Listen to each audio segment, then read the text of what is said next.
sa ating pong pagpapatuloy, sabay-sabay po natin panoorin ito.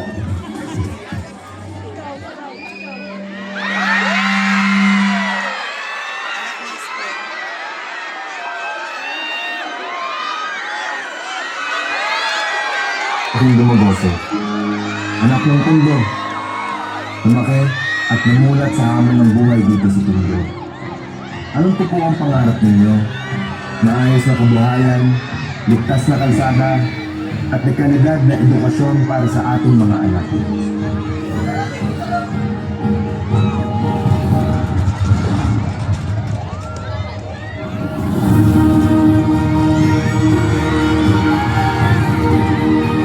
Bata, masipag, at may mga sakit. Handa nang ipaglaban ng ating distrito.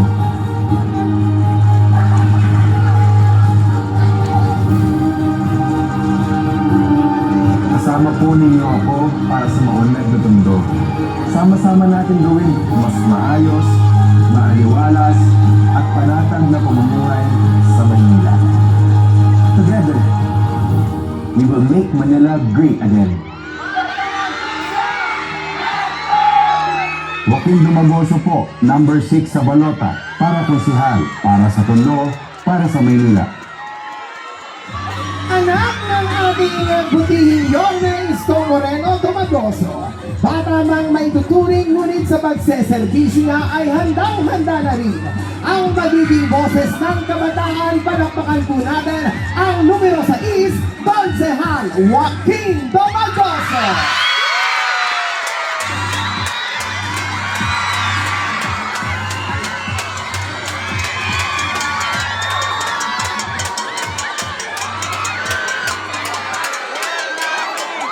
Hi!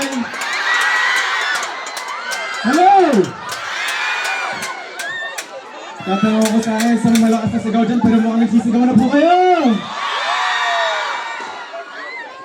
Muli, ako po si Joaquin Dumagoso, anak ng Batang Tondo, anak ng pinakapogi, anak ng pinakamasipag na naging alkalde sa buong lungsod ng Maynila. Kilala niyo ba kung sino? Kilala niyo ba? Sino po? Opo, tama po kayo. Maraming salamat. Maraming salamat po mga nanay at tatay ko, mga lola at lolo ko. At sa inyo mga anak. Opo. At siyempre po sa mga barangay officials, sa mga barangay chairman, nandiyan po na sumusuporta sa buong Yorme's Choice. Nais ko po magpasalamat dahil po muli niyong itinugon ang panawagan ng aking ama at ang kanyang sundalo na ang mga Yorme's Choice na nasa likuran ko po. Alam niyo po ba mga kadistrito ulo, napakalaki ng utang na loob ko po sa inyong lahat. Kung hindi po dahil sa inyo, wala po ako sa kinilalagan ko po ngayong araw. Bakit? Bakit? Kaya niyo nung 1998, binoto niyo po ang isang 23 anyos na batang basurero, ginawa niyo po siyang mayor, ginawa niyo po siyang pinakabatang konsal. Isa lang po ang kanyang hiningi sa inyong lahat, ang kanyang tiwala. Ngayong araw po, harap din naman ang kanyang anak.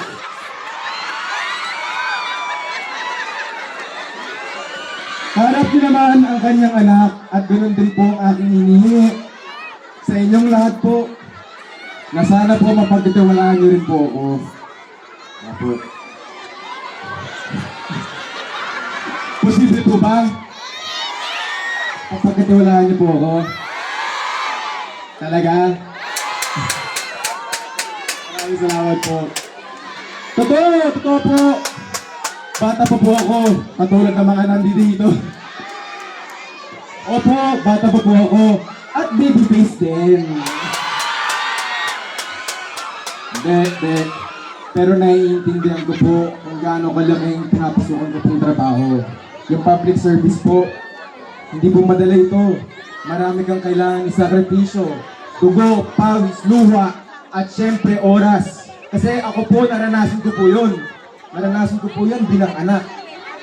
May kwento ko lang po, mga bata ko, mga bata. lagi pong nawawala yung aking ama sa bahay when I was growing up. Pag-ising ko po, nakaalis na po siya.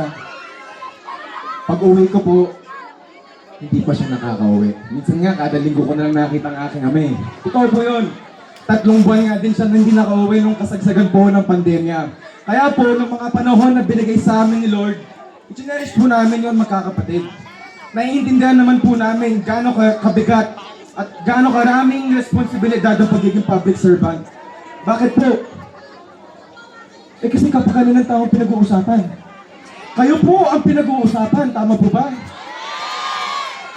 Kaya po nakakatuwa talaga. Nang maikot ko po dito sa Tondo, maramdaman ko po na sobrang daming natulungan ng aking ama dito. Na sana magawa ko rin po yun sa tulong ninyo po. Pwede?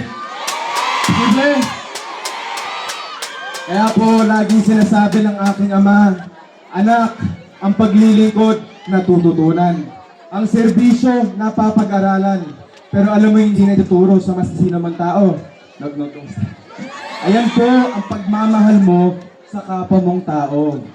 Hindi naman ituturo yan sa mga libro lang eh. Diba? Ayun po ang gusto gawin ng isang Joaquin Dumagoso. Nais ko lang yamang isundan ang yapak ng aking ama. At kung ako po ay papalarin, kung ako po ay bibigyan nyo, I promise you, hindi ko kayo ipapahiya sa loob ng kanseho. Gagawin ko po lahat upang mapaglingkuran kayo, kapagsilbihan kayo ng tapat, tulad ng ginawa ng aking ama na si Yorme Isko Moreno Dumagoso. Kasama po ng mga kaya namin mga Yorme's Choice. At sa tulong niyo po lahat, darating tayo sa isang progresibong Tondo. Posible! Naman!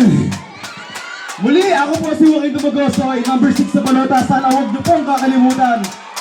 I love you po, Tondo! Maraming salamat po. Manila, God first! Maraming salamat po. Muli po, wag po natin kalilimutan ni Shade ang number 6 para po sa ating butihing konsehal, Joaquin Dumagoso.